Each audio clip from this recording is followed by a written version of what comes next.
آزاد کشمیر جسے بہت ہی پرامن علاقہ تسلیم کیا جاتا تھا اور یہ کہا جاتا تھا کہ مقبوضہ کشمیر کے جو حالات ہیں آزاد کشمیر میں بالکل اپوزٹ صورتحال ہے۔ مقبوضہ کشمیر کی سابق وزیر اعلیٰ محبوبہ مفتی نے کئی بار یہ کہا کہ اگر آپ کشمیری عوام کو پاکستان جیسا امن دے دیں تو شاید ان کے لیے کسی بھی چیز کا مطالبہ کرنے کی انہیں ضرورت نہ رہے۔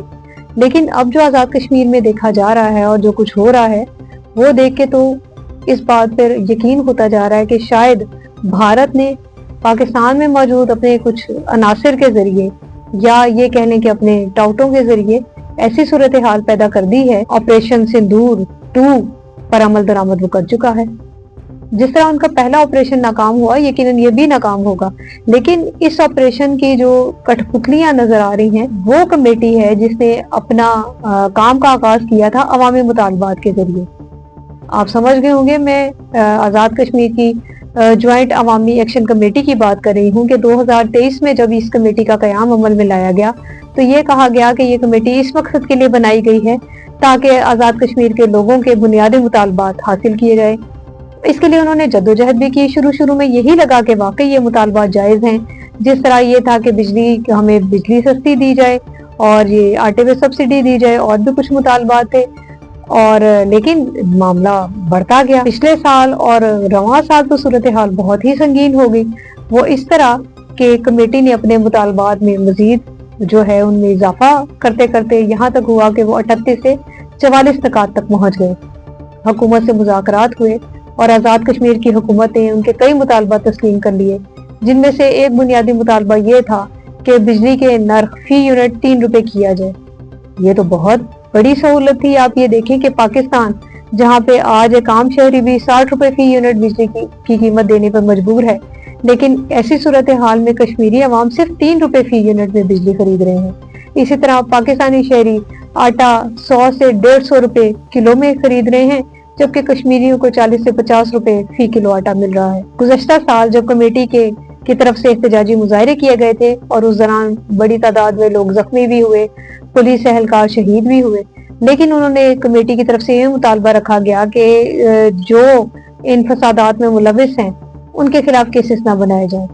انہوں نے حکومت نے یہ مطالبہ مانا اور مقدمات تمام ختم کر دیے۔